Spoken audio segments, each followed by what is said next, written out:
Thank you for joining us. I'm A.B. Stoddard, Associate Editor and columnist at RealClearPolitics, and I'm delighted to be joined today by Diane Hessan for a conversation about her new book, Our Common Ground. Diane is an award-winning entrepreneur and innovator in the market research field. She's a nationally recognized expert on the American voter and a member of the Boston Globe editorial board. There, she has written extensively about the voices of the electorate.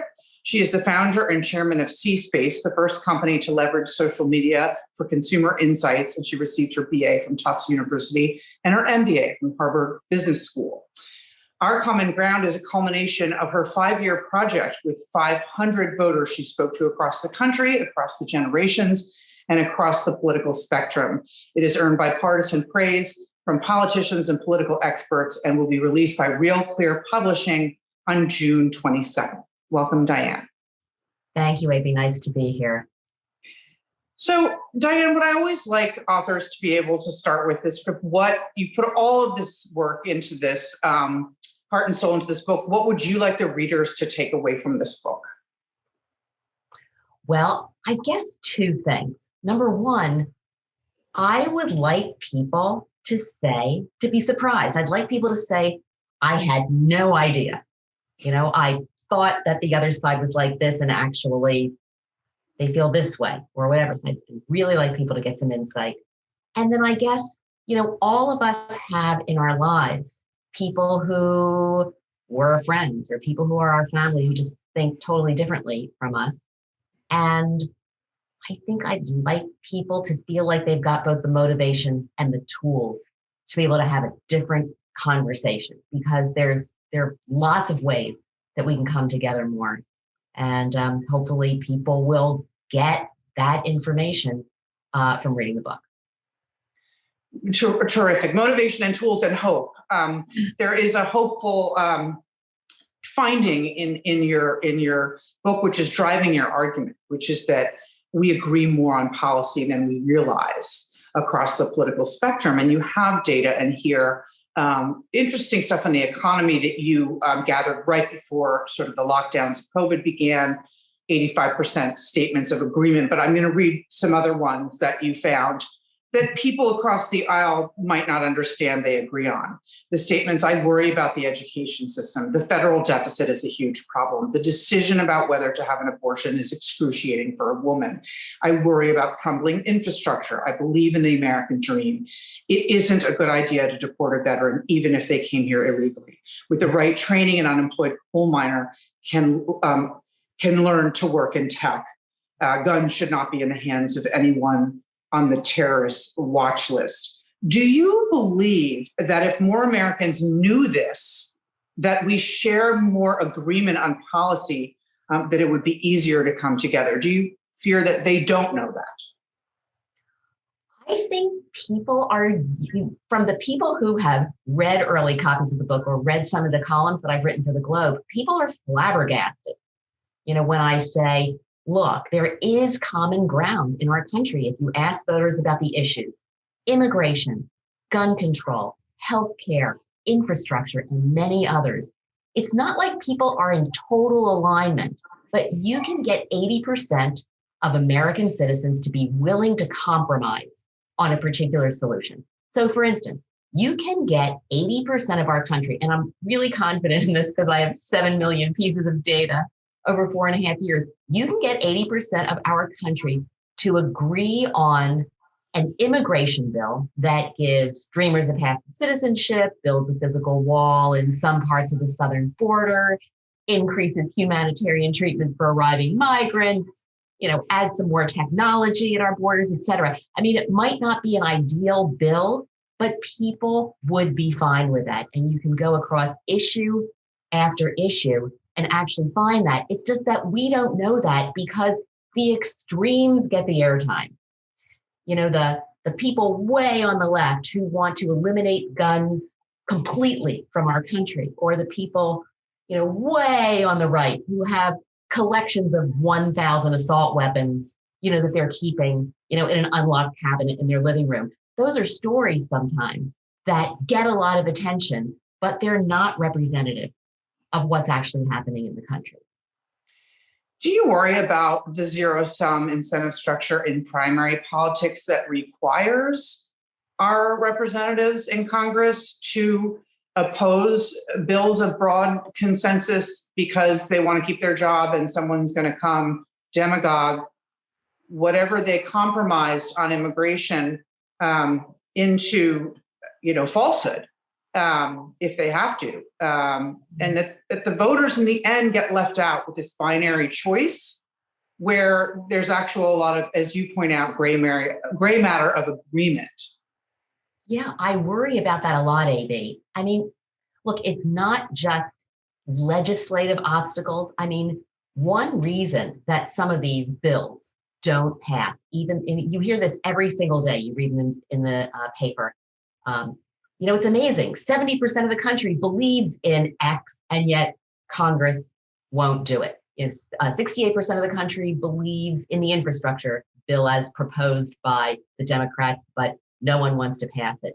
68% of the country believes that we should have investigated what happened on Capitol Hill on January 6th, and yet the investigation doesn't pass. These bills don't pass. And one reason is that many of our elected leaders are just better off with no resolution. I mean, it's just easier to be a Republican and scream and yell that you support the president building a wall and that it will get built if you elect him or her, or vice versa. So the actual resolution of these issues take talking points away from our legislative leaders.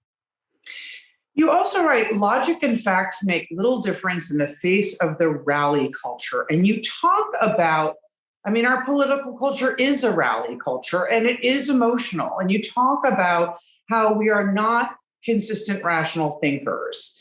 So that sort of makes the argument that coming together on policy may not be enough, because often people will agree on policy, but they still feel, like you said, some very strong feeling or take a strong position on something that doesn't entirely consistently line up with the rest of their principles. Yeah.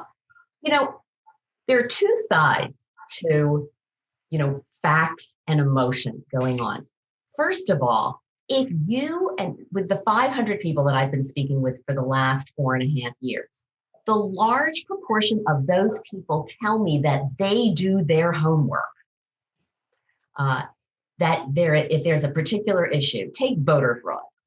The people in my panel who believe there was voter fraud believe that they have done extensive research into the issue. They'll send me article after article, video after video. There's just tons of news that they can use to support their argument. And you can take any argument on all along the political spectrum, and you can find lots of information about it. We've got information overload, and you can find lots of stuff to support what you believe, no matter what. So on one hand, people believe that they've done their homework. On the other hand, when I talk about rally culture, which is one of my favorite chapters in the book, if you're sitting in a big stadium and you're listening to a politician that you really support, the context there is different. You're surrounded by tens of thousands of people. You have your signs, you have your hats, everybody's screaming and yelling. And at those moments, when you're literally at a rally, it's not about facts. It's not about honesty. It's more like when we were all in high school, sitting around doing a pep rally, and somebody would scream, "Who's going to win?" And we'd all say, "We're going to win." And they'd say, "Who's the best team in the entire universe?" And we'd say, "We're the best team in the entire universe."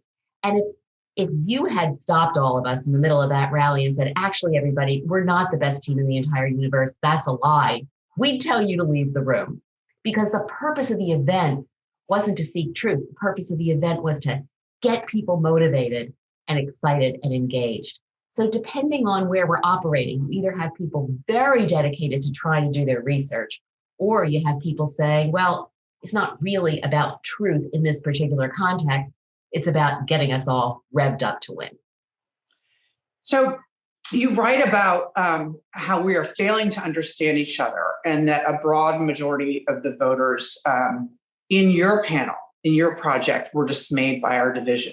Mm-hmm. And there's a great anecdote about Aviva and Doug and Joseph, hardened partisans, getting together separately to have a tough conversation, mm-hmm. and learn from each other and listen.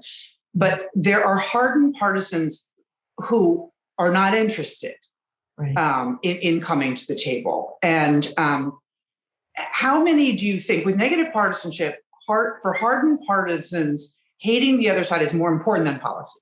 Mm-hmm. So what do you think the percentage of voters, the percentage is among our electorate of sort of the Aviva, Doug, Joseph types who want to come to the table versus really need to continue demonizing the other side? And you have a great list of names, radicals and crazies and traitors. Right. So what do you think the critical mass is of people who are not sort of nihilists about this, and not just interested in hating the other side? I'd estimate that about 75% of our country is not so radical that they're unwilling, that they're just digging their heels in.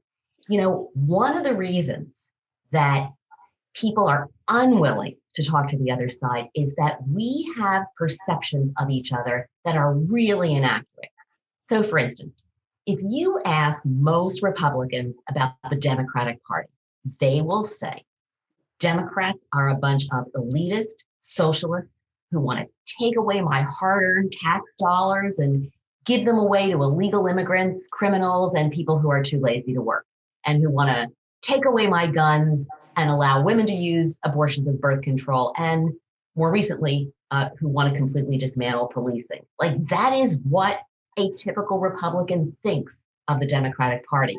And vice versa. If you ask most Democrats about Trump supporters or the Republicans as they are today, they will say that party is a bunch of hypocritical, uneducated deplorables who sleep with their guns, refuse to wear masks, deny that climate change is happening, and never met a Black person they liked. And both of these are wrong. But these stereotypes were on the ballot in our country last fall, and they dominate our perspectives. There's no question. Now, one of the tools, one of the things you talk about is the power of listening. Mm-hmm. And people across the board are generally not great listeners. They want to get on social media and talk about themselves. They want to project their own brand. They want to tell the world a thing or two. This is a really difficult thing. It's a learned tool, a learned skill. Talk about the power of it and describe for our viewers. You do include some programs and some projects that help people with this. And Better Angels, now called Braver Angels, is also good about bringing people to the table from across the divide. But describe for the viewers how to learn to listen, and then how you suggest a voter who's not paired in one of these conversations formally goes about this kind of dialogue. And my tag along question to that is it better to start outside your family? Because I think for a lot of people, it's very, they know people in their life who don't agree with, with the same thing they agree with, but they tend to either, just never bring it up and hope they can talk about sports, or, COVID, or just whatever, anything to get through the conversation.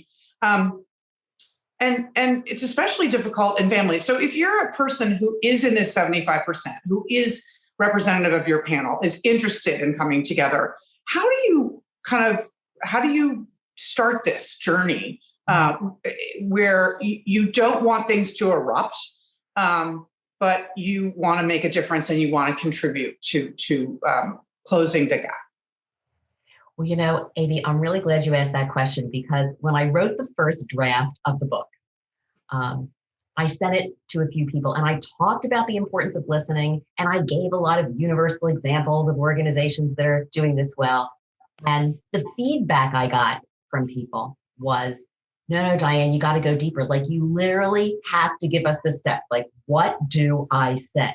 And so that's what I really tried to do in the last chapters, to say, here's how you approach the conversation.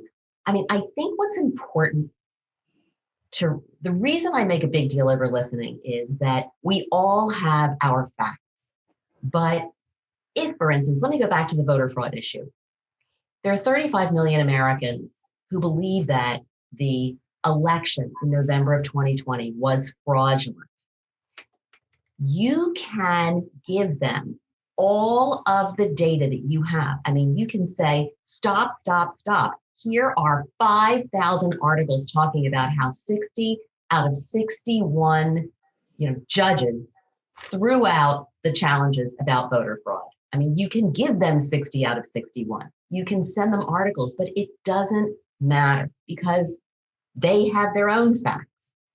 And their facts might be an article from their local paper or something that one of their leaders said, which makes them feel that the 60 out of 61 were at best frivolous and not really serious examples that would eliminate the possibility that there was fraud. So, but what happens is we all try to convince each other by saying 60 out of 61, look at this video, read this article.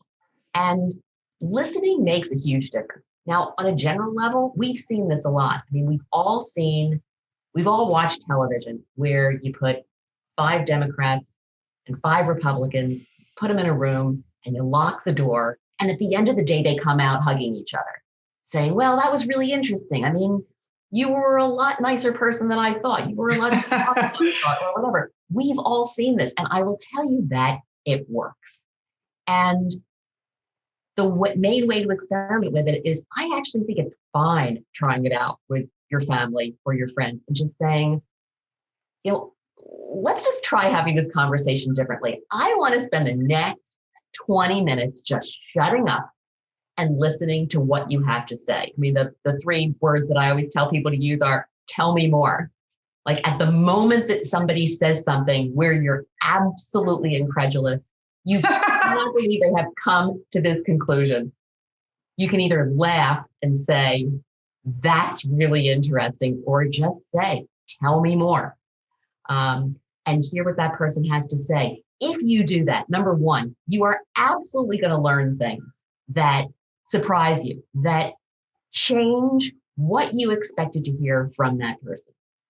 And the other thing you're going to find is that if you're doing a good job of listening to that person's point of view, they're going to be way, way more likely to be willing to listen to you when it's your turn. So literally setting it up and saying, I want to just hear from you for the next 20 minutes. I'm not going to tell you you're wrong, no judgment. Tell me, where do you feel this way? How did you get that information? What else? What's behind that? Et cetera. And then summarizing it and saying, okay, so then A.B., I guess if I understand what you're saying, you think A, B, and C. I mean, these are basic things that you can do. I tell a story in our Common Ground about 2 people who actually did that with each other. The way it happened is the Globe was writing something around early November of 2020 and asked me if I would get one of my voters. I had 500 voters, every state, every age, all points of the political spectrum, every ethnicity. And they asked me if I could get one voter who was preferably an ardent Trump supporter to write a column for the Globe on a particular issue, which was really about whether he thought that the country could be united. And this voter, Joseph, wrote a column. He did a really wonderful job, and it was printed in the Globe. And there was one reader who wrote and said, I've been a liberal. I've been a coastal elitist liberal my entire life. I thought that was a great article. Do you think there's any way that I could talk to this guy? And we put them together. And no one gave many guidance. I hadn't finished that listening chapter yet of the book, but they just both believed it was important to hear each other. And I said to him, will you talk to this person? And he said, sure. I mean, think about it, Diane. I live in Texas. I live near the border. She lives near you in the Boston area. I don't know. She probably has a very different view of immigration because she lives in the Northeast as opposed to in the southern part of the country. So we could definitely start with immigration because my life experience is different. Anyway, to make a long story short, they're still talking. They do Zoom calls once a month. and share information. And in the last chapter, I talk a little bit about what the experience has been for both of them. And their friends were saying, you got to be kidding, right? You're going to be screamed at, yelled at.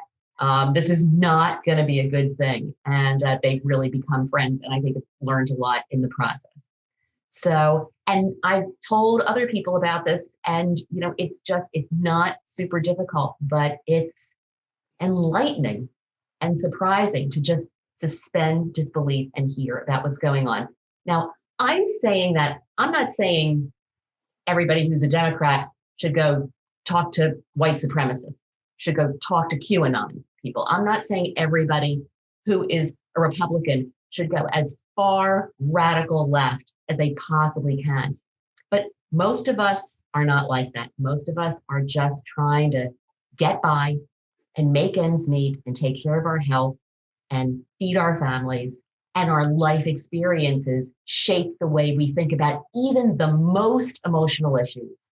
I decided to take a risk and write a chapter about abortion, which I resisted doing when I was actually writing for the newspaper. But even on abortion, there are amazing ways that people can actually have conversations with each other. So for instance, if you're pro-choice, you should know that most pro-life people feel that a pro-choice person has a very, very casual approach to abortion. It's like, I'm pregnant.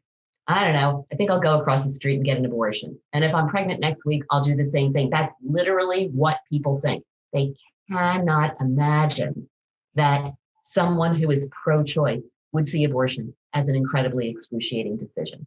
And so on. You can go issue by issue.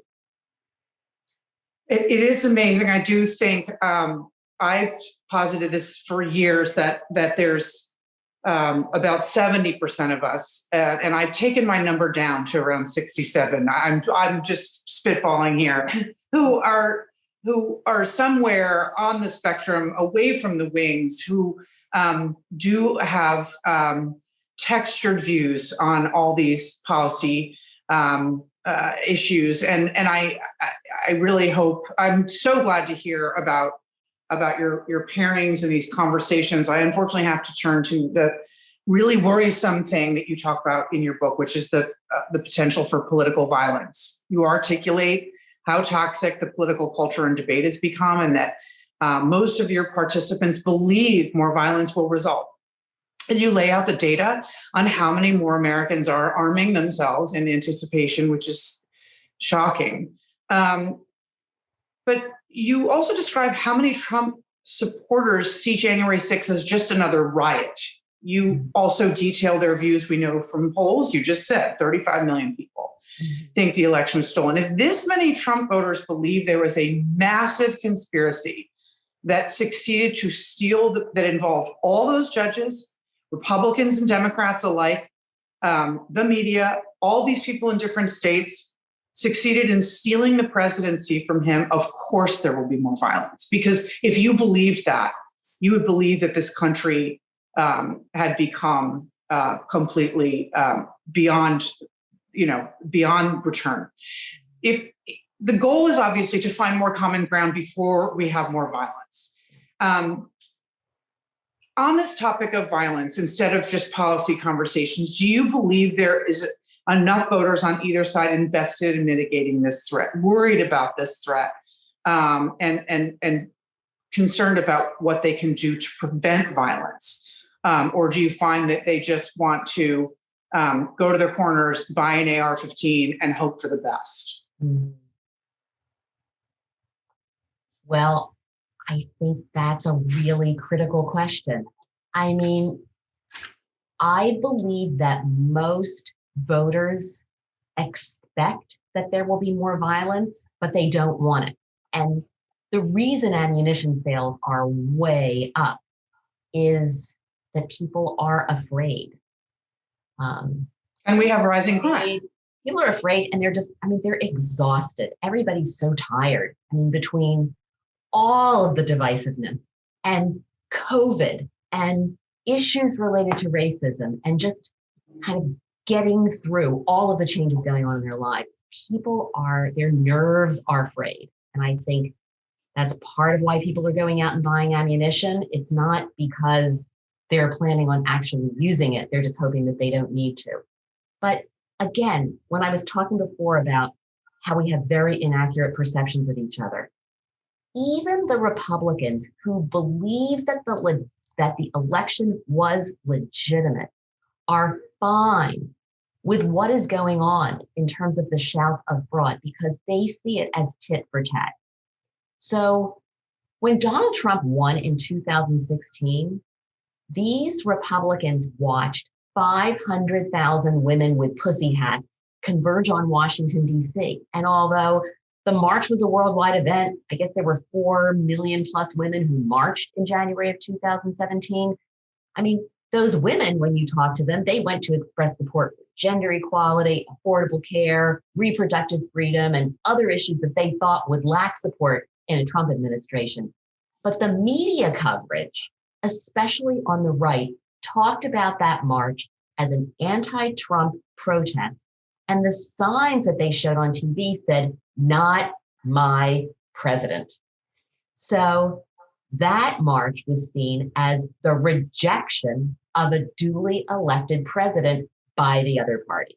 And so now, as they look at some of their co-party members saying there was fraud, they're not super worried about it. They say things to me like, well, now the Democrats know what it's like. Now they know what it's like to turn on the TV and see people in the other party denying that the president of the United States is the actual president.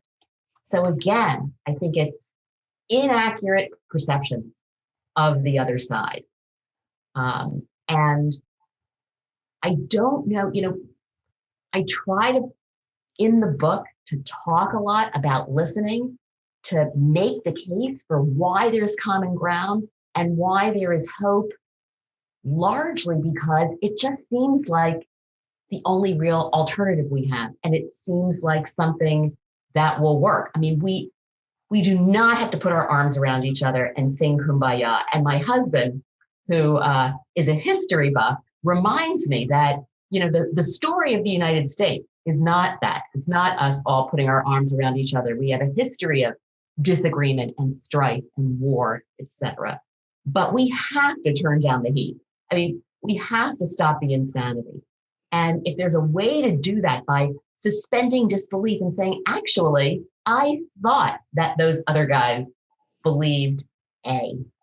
And now that I've had a chance to breathe, and whether they're reading about it in my book or actually having one of those conversations, now I actually learned that A is not true. A is true maybe for 5% of the population, but actually B is true. I mean, I made a decision to start the book with the opening chapter with one of my voters who called me almost in tears because he went to Capitol Hill on January 6th to support Donald Trump, who he actually thought was a great president. And he lived in fear that Joe Biden was a socialist. Now we can go into radical socialism. We could have a whole half-hour conversation on radical socialism. But he didn't go into the Capitol. But he called me because his family and his neighbors refused to talk to him. They were calling him a terrorist. And he actually didn't know what to do. And I opened the book with the story of this man and what he was going through because he felt so misunderstood. And that doesn't mean that what happened on January 6th was a good thing. It just means that there were some people going, some people intending to go, who had pretty benign goals as to what had to happen during the day. And what we need to do is we need to make the distinction between the terrorist insurrectionist who invade the Capitol on January 6th and the large proportion of the party that they represent.